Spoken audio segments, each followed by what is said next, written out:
आयुक्तालय कॉलेज शिक्षा राजस्थान के इस प्लेटफॉर्म ज्ञान सुधार सक्सेस साथी में आपका एक बार फिर से स्वागत है। आइए आज हम करते हैं जैम केमिस्ट्री के एमसीक्यूज जो कि रिएक्शन मैकेनिज्म्स से ताल्लुक़ रखते हैं। सबसे पहला क्वेश्चन जो हमारी स्क्रीन पे है वो है the reactivity order of the indicated functional groups towards a nucleophile. तो ये हमको कुछ क्रियात्मक समूह या फंक्शनल ग्रुप हमको दिए हुए हैं और हमसे ये पूछा है कि जहाँ ये तीर का निशान लगा है यानी इन कार्बन पर न्यूक्लियोफाइल का आक्रमण कितनी तीव्रता से होगा या उसके रिएक्टिविटी का या अभिक्रियाशीलता न्यूक्लियोफाइल के प्रति अभिक्रियाशीलता का क्रम इन कार्बन एटम्स का किस क्रम में होगा, किस ऑर्डर में होगा। तो इन्होंने इनको पी, क्यू और आर मार्क किया हुआ है और हम देख सकते हैं कि यहाँ सी डबल बॉन्ड ओ क्योंकि ऑक्सीजन इलेक्ट्रोनेगेटिव है इसलिए पाई बॉन्ड के इलेक्ट्रॉन्स अपनी ओर खींच लेता है, तो कार्बन के ऊपर आता है डेल्टा प्लस और ऑक्सीजन के ऊपर आता है डेल्टा माइनस। और यही वजह है कि कोई भी न्यूक्लियोफाइल आकर जो सबसे पहले न्यूक्लियोफाइल अटैक करना चाहेगा वो इस कार्बन पर करना चाहेगा क्योंकि इस कार्बन पर डेल्टा प्लस चार्ज है। अब हम इसको देखते हैं, यहाँ पर कार्बन और नाइट्रोजन है और यहाँ नाइट्रोजन जो है वो ऑक्सीजन की तुलना में कम इलेक्ट्रोनेगेटिव है, तो उसका मतलब यहाँ जो डेल्टा प्लस चार्ज होगा वो उतना ज़्यादा नहीं होगा जितना कि इस केस में डेल्टा प्लस चार्ज होगा। एक और चीज़ देख लेते हैं, थर्ड जो हमारे पास ऑप्शन है इसमें हम देख सकते हैं कि सी डबल बॉन्ड ओ, ये ऑक्सीजन सेम टू सेम यहाँ पर है, दोनों की इलेक्ट्रोनेगेटिविटी सेम है। उसका मतलब यहाँ पर भी जो न्यूक्लियोफाइल है उसका आक्रमण ज़्यादा होना चाहिए क्योंकि यहाँ पर ऑक्सीजन ज़्यादा इलेक्ट्रोनेगेटिव है और नाइट्रोजन की तुलना में ये ऑक्सीजन की इलेक्ट्रोनेगेटिविटी ज़्यादा है, तो पाई बॉन्ड के इलेक्ट्रॉन्स अपनी ओर ज़्यादा खींचेगा। लेकिन साथ ही साथ हम देख सकते हैं कि यहाँ OCH3 ग्रुप है और ऑक्सीजन के ऊपर लोन पेयर ऑफ इलेक्ट्रॉन्स हैं और वो अपने जो इस वजह से यहाँ जो कार्बन है उसके इलेक्ट्रॉन की कमी को ये थोड़ा कंप्लीट करता है या उसको पूरा करने की कोशिश करता है। कुल मिला के बात ये है कि इस कार्बन पर जो डेल्टा प्लस चार्ज है उसकी कुछ भरपाई ये इस इलेक्ट्रॉन डोनेटिंग ग्रुप की वजह से, इलेक्ट्रॉन दाता समूह की वजह से हो जाता है, या यहाँ इलेक्ट्रॉन का चार्ज ज़्यादा है और यहाँ इलेक्ट्रॉन का चार्ज उस तुलना में इलेक्ट्रॉन का घनत्व जो है वो यहाँ पर कम है। तो अगर हम इन तीनों को कंपेयर करें तो हम देखेंगे कि सबसे ज़्यादा न्यूक्लियोफाइल जो है इस पे तीव्रता से आक्रमण करेगा क्योंकि इसके इलेक्ट्रॉन की कमी को पूरा करने के लिए यहाँ हाइड्रोजन है जो कि इसकी कमी को पूरा नहीं कर सकता है। हाइड्रोजन के द्वारा इसके इलेक्ट्रॉन की कमी को पूरा नहीं किया जा सकता है। यहाँ पर इलेक्ट्रॉन की कमी को पूरा करने के लिए OCH3 है। यहाँ इलेक्ट्रॉन को खींचने वाला जो एटम है उसमें दम कम है, उसमें फोर्स कम है क्योंकि उसकी इलेक्ट्रोनेगेटिविटी ऑक्सीजन की तुलना में कम है। अगर इन तीनों को कंपेयर करें तो सबसे ज़्यादा इलेक्ट्रॉन की कमी इस कार्बन पर होगी, इसीलिए न्यूक्लियोफाइल का आक्रमण इसके ऊपर सबसे ज़्यादा होगा। और अगर हम इन चारों ऑप्शंस को देखते हैं तो देखेंगे कि पी का हाईएस्ट होना चाहिए, सबसे ज़्यादा रिएक्टिविटी टूवर्ड्स न्यूक्लियोफाइल। तो हम देख सकते हैं यहाँ पर पी है, यहाँ पर क्यू हाईएस्ट है, यहाँ क्यू हाईएस्ट है, यहाँ पर आर हाईएस्ट है, तो ये तीनों नहीं होंगे ऑप्शन और ये वाला ऑप्शन होगा। तो इस तरह से ये हमने आंसर चुना बहुत आसानी से। क्यू का कम क्यों है एक बार देख लेते हैं, हालांकि इसको एग्जामिनेशन में पूछा नहीं है लेकिन जानना ज़रूरी है। क्यों इसलिए कम है क्योंकि एक तो नाइट्रोजन की इलेक्ट्रोनेगेटिविटी जो है वो ऑक्सीजन की तुलना में कम है, इसीलिए यहाँ जो कार्बन पर इलेक्ट्रॉन की कमी पैदा होती है, उत्पन्न होती है, ये उतनी तेज़ी से उतनी तीव्रता से खींचता नहीं है पाई बंद के इलेक्ट्रॉन्स को, तो यहाँ कमी उतनी ज़्यादा नहीं होती है, न्यूक्लियोफाइल यहाँ पर आक्रमण करेगा। लेकिन आर जो ये है इसमें यहाँ इलेक्ट्रॉन डेंसिटी ऑक्सीजन के ऊपर है और तो न्यूक्लियोफाइल का जो अटैक है वो रिपेल होता है और इसकी कमी को भी ये कुछ हद तक पूरा करता है। तो ये क्रम है, इस वजह से ये this is the correct answer. Let's look into the next information. इससे पहले कि हम नेक्स्ट क्वेश्चन को करें, आइए देख लेते हैं हमारे पास स्क्रीन पे जो इंफॉर्मेशन है वो क्या है। देखिए, सैलिसाइलिक एसिड का एसिटिक एनहाइड्राइड से जब रिएक्शन करवाते हैं तो OH ग्रुप का जो है वो यहाँ पर ये एस्टरिफिकेशन रिएक्शन होता है और हम देख सकते हैं कि OCO CH3 ग्रुप जो है वो यहाँ पर जुड़ा और हमको मिला acetyl salicylic acid. Acetyl salicylic acid एक इम्पॉर्टेंट कंपाउंड है और इसके बारे में क्वेश्चन सिर्फ जैम में ही नहीं, नेट में भी पूछा जाता है, तो इसको आप ध्यान में रखिएगा। हमारे पास नेक्स्ट क्वेश्चन है, the major product formed in the reaction. हमको ये सैलिसिलिक एसिड दिया हुआ है, हमको ये एसिटिक एनहाइड्राइड दिया हुआ है, एसिड कैटलिस्ट है और हमको ये 4 ऑप्शन दिए हुए हैं। तो वी नो कि ये सैलिसिलिक एसिड विल गेट इसके साथ जो है एसिटिक एनहाइड्राइड के साथ एसिटाइलेशन रिएक्शन होगा और हमें एसिटाइल सैलिसाइलिक एसिड मिलेगा, जो कि यहाँ आप देख सकते हैं कि ये एसिड फंक्शन में कोई चेंज नहीं आया। OH ग्रुप जो है वो एसिटाइल में यहाँ पर फंक्शन में चेंज हो गया है, यहाँ पर OH एज सच पड़ा है, एसिटाइलेशन इसका हुआ नहीं है, तो उसका मतलब ये तीनों ऑप्शंस नहीं है। Answer is option number A. This question, इसी से रिलेटेड क्वेश्चन नेट में भी आया हुआ है कुछ एक सालों पहले, तो इसलिए आप जो एसिटाइल सैलिसाइलिक एसिड या एसिटाइलेशन रिएक्शन है इसको आप इम्पॉर्टेंट मानकर ध्यान में रखिएगा। नेक्स्ट इन्फॉर्मेशन जो हमारे पास है वो है एक टर्शरी एल्काइल ब्रोमाइड। यहाँ पर टर्शरी ब्यूटाइल ब्रोमाइड है और इसका देखिए आप अल्कोहल से रिएक्शन करवाएं या बेस से रिएक्शन करवाएं तो क्या होगा। अगर आप बेस के साथ रिएक्शन करवाते हैं तो एलिमिनेशन रिएक्शन होगा, E2 एलिमिनेशन। और यहाँ जो ब्रोमो ग्रुप है या हैलोजन है ये इलेक्ट्रोनेगेटिव है, इसलिए इंडक्टिव इफेक्ट से अपने ओर ये बॉन्ड के इलेक्ट्रॉन्स को आकर्षित करता है या अट्रैक्ट करता है। जो CH3 है इस जो ग्रुप है इससे ये वाला कार्बन क्योंकि इलेक्ट्रॉन डेफिशिएंट हो जाता है ये कार्बन, तो ये अपने इलेक्ट्रॉन की कमी को पूरा करने के लिए इन जो एल्काइल ग्रुप्स की सहायता लेता है। वो इलेक्ट्रॉन को पुश करते हैं और इसके इलेक्ट्रॉन डेफिशिएंसी को, इसकी इलेक्ट्रॉन न्यूनता को वो पूरा करते हैं, जिसकी वजह से इन कार्बन पर इलेक्ट्रॉन की कमी हो जाती है। और वो क्या करते हैं, वो अपने से जुड़े इनसे जो बॉन्डेड हाइड्रोजन है उन बॉन्ड्स के इलेक्ट्रॉन को अपनी ओर खींचते हैं। तो सबसे कमज़ोर हाइड्रोजन उसकी ओर उसके बॉन्ड इलेक्ट्रॉन्स इन्होंने अपनी ओर खींचे, जिसकी वजह से ये जो कार्बन हाइड्रोजन बॉन्ड है ये वीक बॉन्ड हो जाते हैं, ये वीक बॉन्ड हो जाते हैं, कमज़ोर बॉन्ड हो जाते हैं और इनको तोड़ना आसान होता है। किससे तोड़ना आसान होता है? इनको बेस के द्वारा तोड़ना आसान होता है। ये वीक बॉन्ड हैं, इनके इलेक्ट्रॉन्स चले जाते हैं कार्बन की ओर, तो यानी ये H+ के रूप में बाहर आसानी से बेस के द्वारा निकाले या एब्स्ट्रैक्ट किए या निष्कासित किए जा सकते हैं। तो जब भी इस तरह से टर्शरी हैलाइड है और इथॉक्साइड आयन या एल्कोक्साइड आयन बेस की तरह है तो एलिमिनेशन रिएक्शन होने के चांसेस होते हैं, एलिमिनेशन रिएक्शंस होते हैं।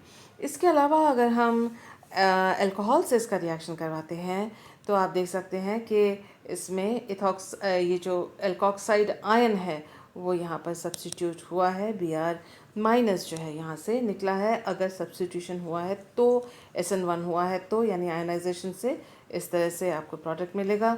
और अल्कोहल के द्वारा साथ ही साथ आयनाइजेशन के साथ ही एलिमिनेशन भी हो सकता है और इस तरह से E1 एलिमिनेशन के द्वारा भी आपको एल्कीन प्रोडक्ट हमको मिल सकता है। तो इन बातों का हम ध्यान में रखते हैं।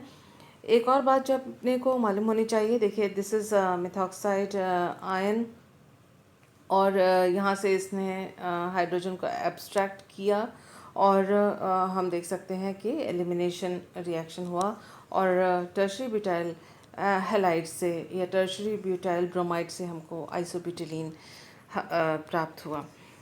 एक और चीज़ हमें ध्यान में रखनी है, जो आइसोब्यूटिलीन है या कोई भी एल्कीन है उसमें जब हाइड्रोजन ब्रोमाइड का एडिशन होता है तो 2 तरीके से हो सकता है। In the absence of peroxide, peroxide के एब्सेंस में होगा तो मार्कोनिकॉफ नियम के अनुसार एडिशन होगा। मार्कोनिकॉफ नियम में हाइड्रोजन उस कार्बन पर जुड़ेगा जहाँ पर पहले से ही हाइड्रोजन ज़्यादा हो। हाइड्रोजन का नंबर जहाँ ज़्यादा है डबल बॉन्ड में, ये 2 कार्बन है, एक में 2 हाइड्रोजन है, एक में कोई भी हाइड्रोजन नहीं है, so hydrogen will go to that carbon which has more number of hydrogen atom in the absence of peroxide।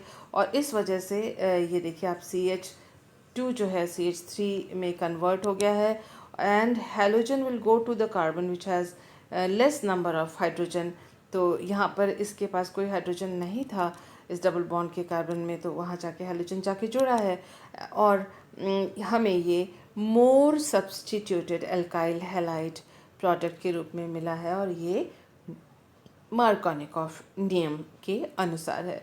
In case यदि अगर हम पेरोक्साइड का यूज़ करते हैं, तो अगर हमने यहाँ पर पेरोक्साइड यूज़ किया, एब्सेंस ऑफ पेरोक्साइड है यानी पेरोक्साइड यहाँ नहीं है, यहाँ पेरोक्साइड है, ऐसे में मार्कोनिकॉफ नियम का जस्ट रिवर्स हो जाता है।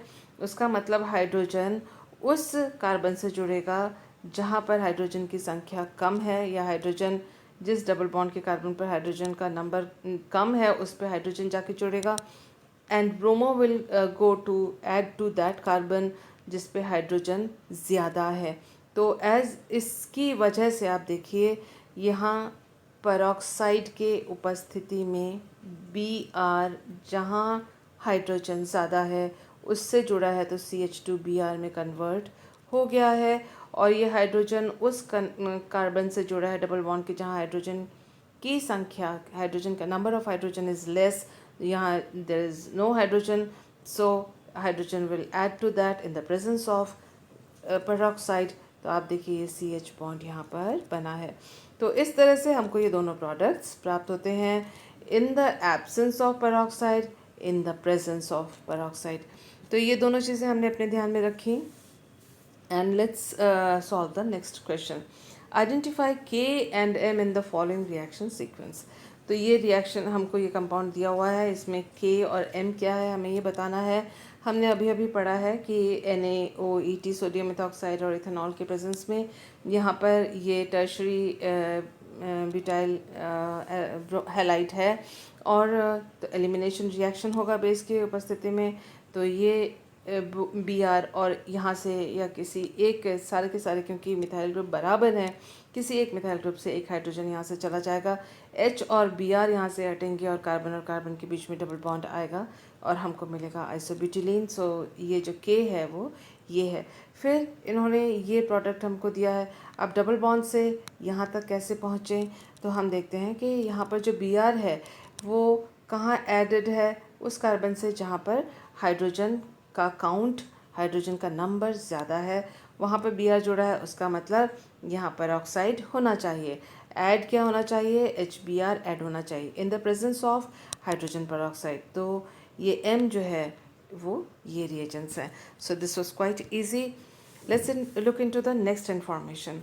देखिए ये साइक्लोहेक्सानोन है या साइक्लोएल्केनोन है ये। तो आप देख सकते हैं कि KMnO4 का ऑक्सीडेशन जब होता है तो ये रिंग ब्रेकिंग होती है और कोई भी कार्बन का लॉस नहीं होगा।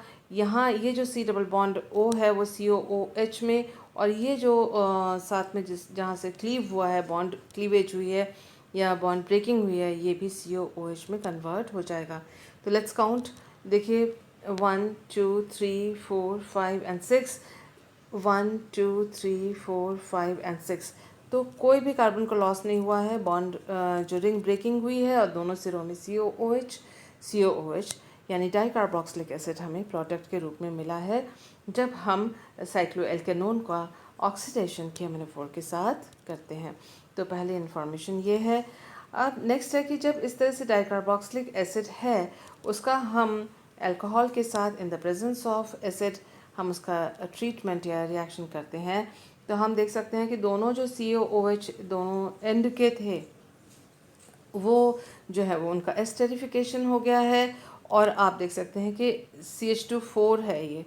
So number of carbon atoms यहाँ पर कोई लॉस नहीं हुआ है, और जो मेन चेन था जिसमें 6 थे कार्बन वो वैसे ही रहे हैं, सिर्फ एंड में COOET या COOC2H5 जो है वो जुड़ गया है। तो इस तरह से एस्टेरिफिकेशन होता है जब हम अल्कोहल और एसिड को यूज़ करते हैं इस डाइकार्बोक्सिलिक एसिड के लिए।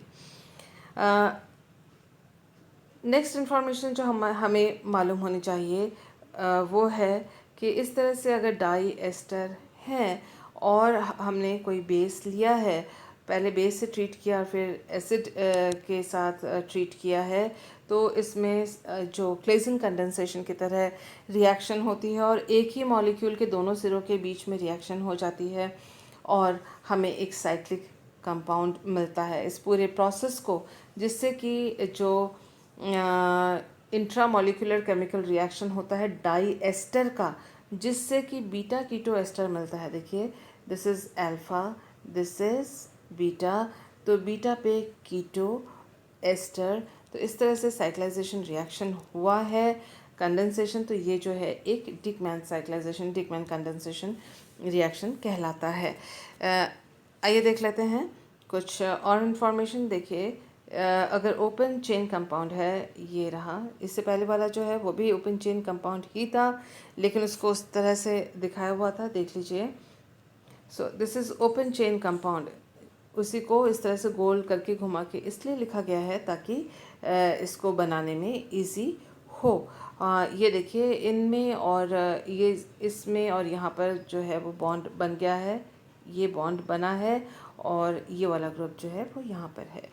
So let's look into the next information.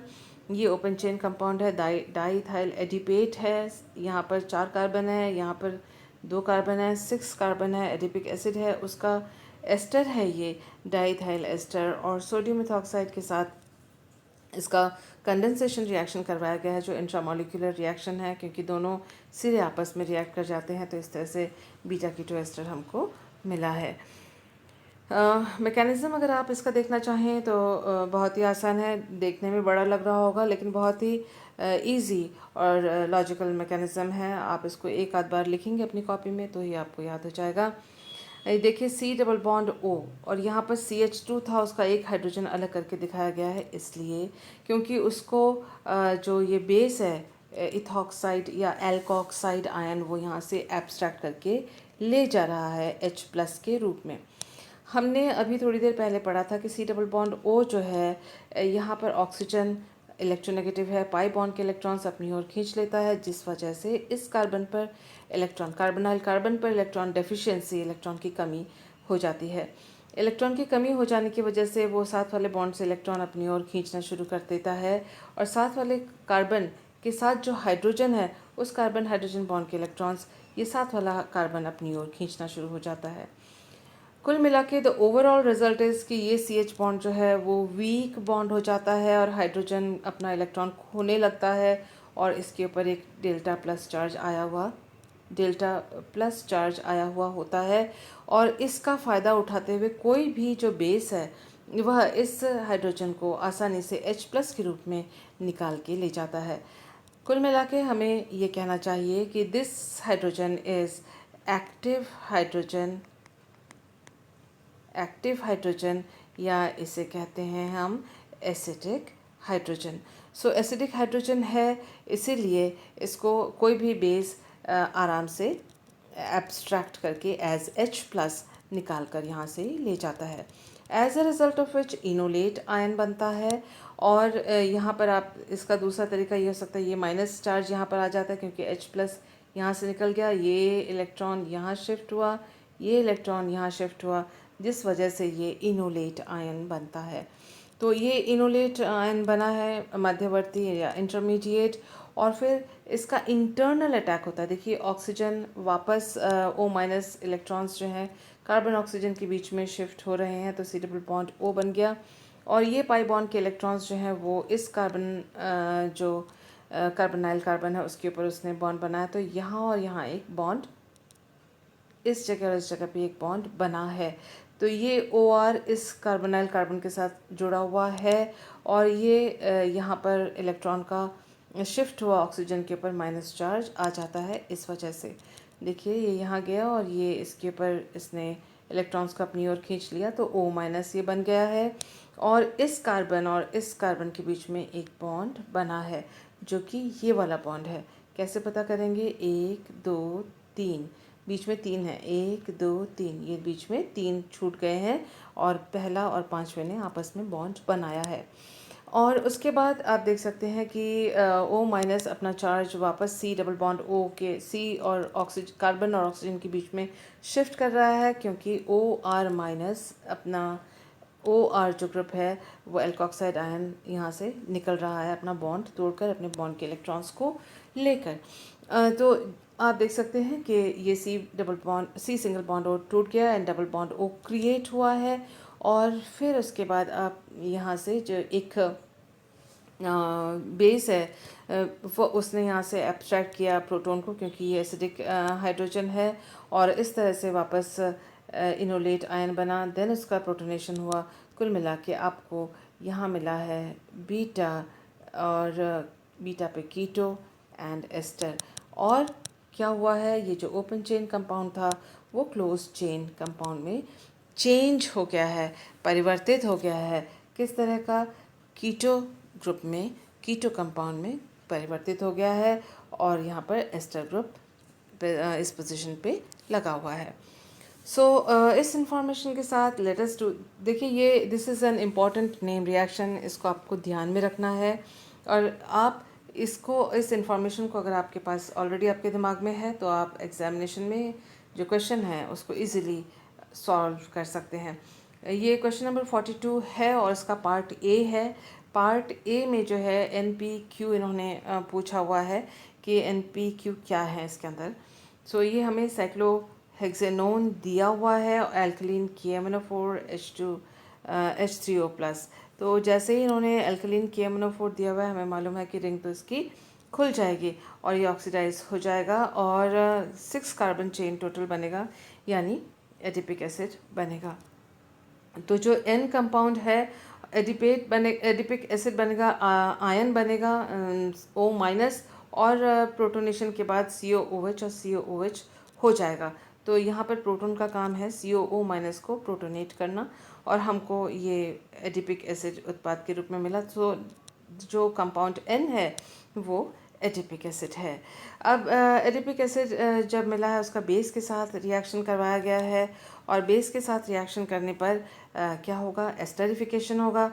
तो ये जो दोनों COOH ग्रुप हैं वो एस्टर में कन्वर्ट हो गए हैं, डाईथाइल एडिपेट हमको मिला है, that is compound P। Now इस जो ओपन चेन कंपाउंड है उसका, जिसके दोनों सिरों में एस्टर हैं, उसका रिएक्शन करवाया गया है सोडियम मेथॉक्साइड और इथेनॉल से, और फिर उसको प्रोटोनेशन किया गया है। हमने अभी अभी देखा है डिकमैन साइक्लाइजेशन। दिस इज़ डिकमैन साइक्लाइजेशन, और हमको प्रोडक्ट मिला है, ये जो Q मिलेगा दैट इज़ ये है, that is carboxylate beta keto और एस्टर है, ये cyclic ester, ethyl 2 oxo cyclopentane acetate carboxylate है ये। लेकिन फिर इसका यहाँ पर इन्होंने HCl H2O के साथ रिएक्शन करा, तो इसका हाइड्रोलाइसिस हो जाएगा और COOH में कन्वर्ट हो जाएगा, और फिर COOH में देखिए ये पूरा चला जाएगा, इसकी जगह मान लीजिए H है, तो COOH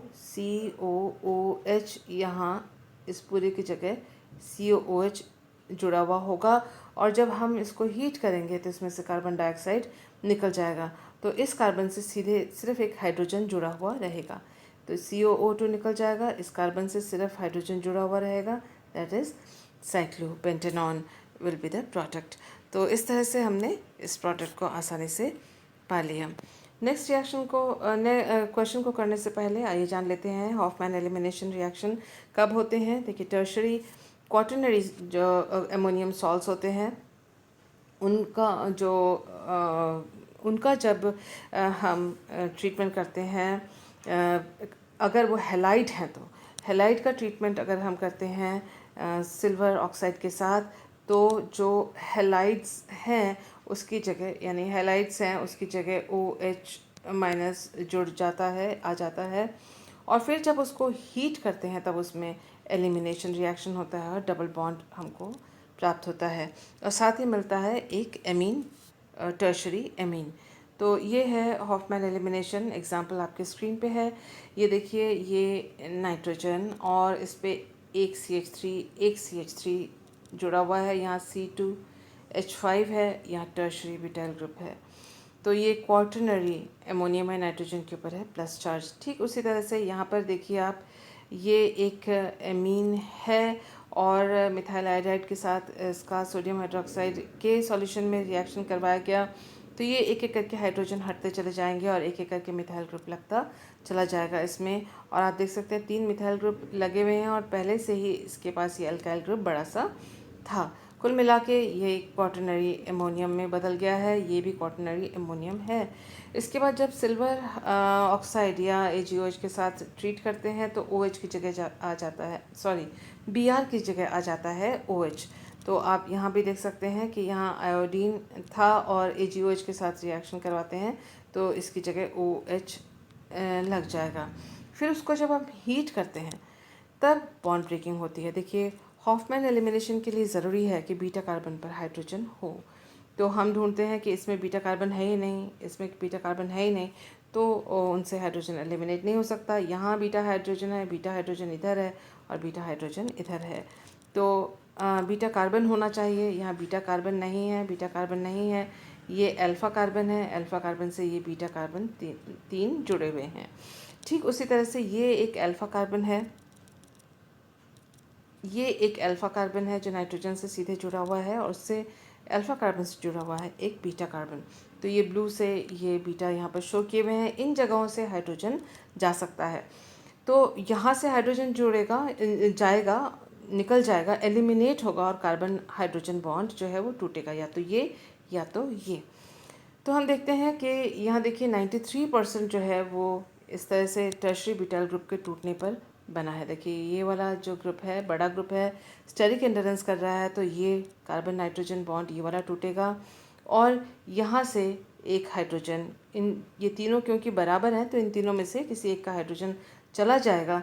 तो आप देख सकते हैं एक हाइड्रोजन अगर यहाँ चला गया तो CH3 से CH2 में कन्वर्ट हो जाएगा, ये रहा CH2 में, और ये सेंट्रल कार्बन वो ये रहा, और इसमें CH3 और CH3 जुड़े हुए हैं, वो ये दोनों CH3 हैं। तो इस तरह से आप देख सकते हैं कि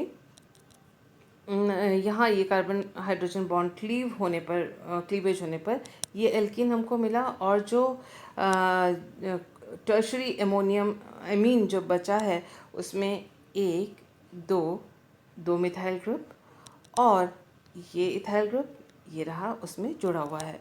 दूसरे तरीके से भी हो सकता है, दूसरे तरीके से भी क्लीवेज हो सकती है जो, लेकिन उसकी परसेंटेज कम होगी। दूसरे तरीके से है कि बड़ा ग्रुप तो इस नाइट्रोजन के साथ रह जाए और ये छोटा वाला ग्रुप जो इथाइल ग्रुप है वो टूटे और यहाँ से एक हाइड्रोजन भी यहाँ से निकल जाए, जिससे कि हमको ये इथीन प्रोडक्ट मिले। But this is minor product, जैसा कि आप देख सकते हैं। यहाँ आप देखें कि ये 3 मिथाइल ग्रुप हैं और ये अल्फ़ा कार्बन है और ये बीटा कार्बन है। बीटा कार्बन में यहाँ बीटा हाइड्रोजन है। कौन सा हाइड्रोजन, बीटा हाइड्रोजन यहाँ से जाएगा। तो देखिए ये आप देख सकते हैं, ये जो 95% या हाई परसेंटेज बताया हुआ है उसमें CH2 से ये CH2 जो है वो ये वाला CH2 है, CH2 ये CH2 है और ये जो CH2 है वो ये वाला CH2 है। तो आप देख सकते हैं कि यहाँ से हाइड्रोजन गया है और इसमें से भी जा सकता है और इसमें से भी जा सकता है, लेकिन गया इसमें से है क्योंकि लेस सब्स्टिट्यूटेड एल्कीन जो है इसमें बनना फेवरेबल होता है। वो इसलिए क्योंकि जब इसमें बॉन्ड ब्रेकेज होता है तो इधर से जो है हाइड्रोजन का जाना ज़्यादा फेवरेबल होता है। जब हम इसकी स्टीरियो केमिस्ट्री पढ़ेंगे, एंटी एलिमिनेशन देखेंगे इसके कॉन्फॉर्मेशन का, तब हम पाएंगे कि ये जो हाइड्रोजन है उसके निकलने से जो ट्रांजिशन स्टेट में स्टेरिक हिंडरेंस कम होता है। इसीलिए अगर यहाँ चॉइस है तो हाइड्रोजन वहाँ से जाएगा जिसके जाने से जहाँ सब्स्टिट्यूशन कम है और जिसके निकलने से जो एल्कीन बनेगा वो लेस सब्स्टिट्यूटेड कम प्रतिस्थापित एल्कीन उत्पाद होगा वो मेजर होगा। दूसरा तरीका ये है कि इस हाइड्रोजन से इस वाले बीटा हाइड्रोजन का यहाँ से निकले और ये बॉन्ड टूटे और सी एच, ये देखिए सी एच और ये C H and C H, ये वाला बॉन्ड है, ये देखिए C H and C H, उनके बीच में डबल बॉन्ड है। एक तरफ सी एच थ्री इसमें लगेगा, एक तरफ सी एच थ्री यहाँ लगेगा। ये दोनों सी एच थ्री इधर इन बॉन्ड्स के डबल बॉन्ड के दोनों सिरे में हैं। ये मोर सब्स्टिट्यूटेड एल्कीन है, ये लेस सब्स्टिट्यूटेड एल्कीन है, क्योंकि इस डबल बॉन्ड में केवल एक प्रतिस्थापित है और 3 हाइड्रोजन हैं। इस डबल बॉन्ड में 2 प्रतिस्थापित हैं और 2 हाइड्रोजन हैं, तो दिस इज़ मोर सब्स्टिट्यूटेड। लेकिन जिस ट्रांजिशन स्टेट से ये बनेगा वो अनस्टेबल है, इसीलिए इसकी मात्रा, इसका अमाउंट जो है वो कम होता है। चलिए इन सब बातों को अपने ध्यान में रखते हैं और करते हैं नेक्स्ट अपना क्वेश्चन। इन्होंने पूछा हुआ है कि identify R S T X and Y. देखिए आर एस टी यहाँ लिखा हुआ है, एक्स एंड वाई जो है दूसरे क्वेश्चन के लिए था, तो उसको तो हम छोड़ते हैं। इसको इस वाले क्वेश्चन को करते हैं जहाँ पर हमने आर एस और टी को निकालना है, आइडेंटिफाई करना है।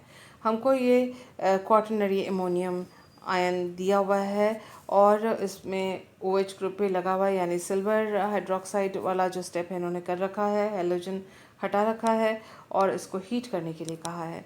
हीट करते ही एलिमिनेशन रिएक्शन होगा और हम देख सक रहे हैं कि ये जो पूरा मॉलिक्यूल है ये सिमेट्रिक है, यानी ये हिस्सा और ये हिस्सा एकदम बराबर है। तो चाहे कोई सा भी बॉन्ड तोड़िए, ये और या और बीटा हाइड्रोजन ये निकालिए, चाहे ये बीटा हाइड्रोजन निकालिए, जहाँ से बीटा हाइड्रोजन निकलेगा और जहाँ से कार्बन नाइट्रोजन बॉन्ड टूटेगा उनके बीच में एक डबल बॉन्ड क्रिएट होता है। तो हमने इसको इस तरह से बनाया। अब देखें कि इधर का बॉन्ड तोड़ा और ये प्रोडक्ट हमने बनाया। So this is R. और फिर इन्होंने दिया हुआ है मिथाइल आयोडाइड के साथ दोबारा इसका रिएक्शन करो। देखिए ये जो पूरी रिंग है टूटी है, लेकिन इसमें से कार्बन हट के कहीं कोई गया नहीं है, क्योंकि ये पूरी एक रिंग थी, क्लोज्ड रिंग कंपाउंड था। तो सारे कार्बन यहीं जुड़े हुए हैं और नाइट्रोजन जो है हमको ये टर्शरी नाइट्रोजन हमको मिला है, एमीन मिला है। मिथाइल आयोडाइड के साथ दोबारा रिएक्शन करवाते हैं तो ये क्वाटरनरी में बदल जाएगा और I माइनस यहाँ आ जाएगा। लेकिन जैसे ही Ag2O H2O यानी AgOH के साथ रिएक्शन करवाएंगे तो आयोडीन की जगह यहाँ पर आ जाएगा OH।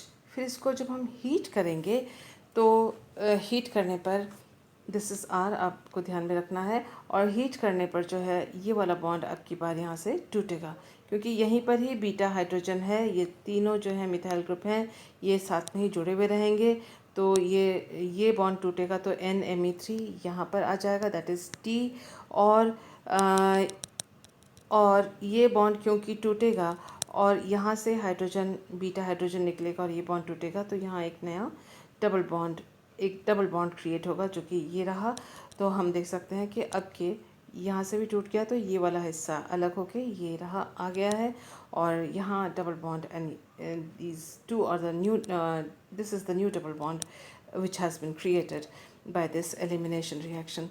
So this is S and this is T. So these are the products and it was quite easy. Next reaction को करने से पहले, नेक्स्ट क्वेश्चन को करने से पहले आइए जान लेते हैं एक और इम्पॉर्टेंट कंपाउंड के बारे में, विच इज़ सैकरीन।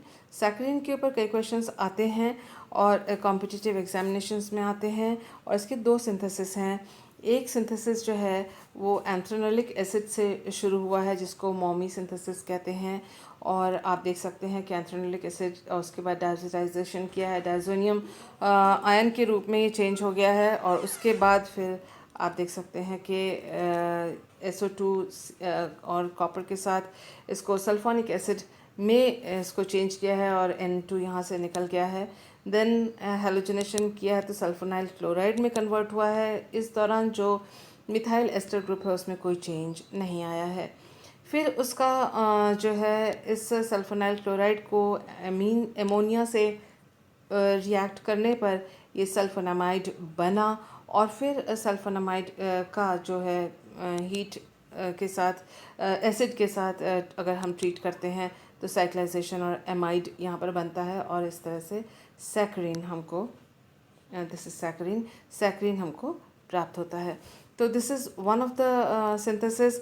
हम देखते हैं एक और synthesis which is quite popular, that is Remsen Fahlberg method, और इसमें टॉलवीन से शुरू हुए हैं और क्लोरोसल्फोनिक एसिड से इसका ट्रीटमेंट किया गया है, जिससे कि ऑर्थो और पैरा दो आइसोमर्स यहाँ पर मिले हैं, जैसा कि आप देख सकते हैं। This is ortho and this is para. Cyclisation के लिए पैरा हमारे कोई काम का नहीं है, so it is rejected.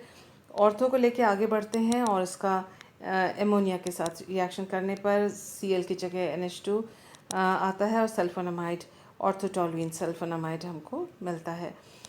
Then केमोनोफोर के साथ ऑक्सीडेशन करते हैं तो CH3 जो है वो COOH में कन्वर्ट हो जाता है, और साथ ही यहाँ पर NH2 है, यहाँ पर COOH है, उन दोनों के बीच में एमाइड बॉन्ड बनता है, और जो प्रोडक्ट हमें प्राप्त होता है दैट इज़ सैकरीन। तो इस तरह से हमको दो methods we can use to prepare saccharin.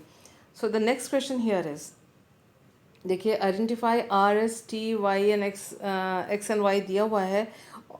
इससे पहले वाले एग्जामिनेशन पहले वाले MCQ में हमने RST को पहले कर लिया था। यहाँ पर हम देख ही सकते हैं clearly only X and Y are given, so we are looking for X and Y।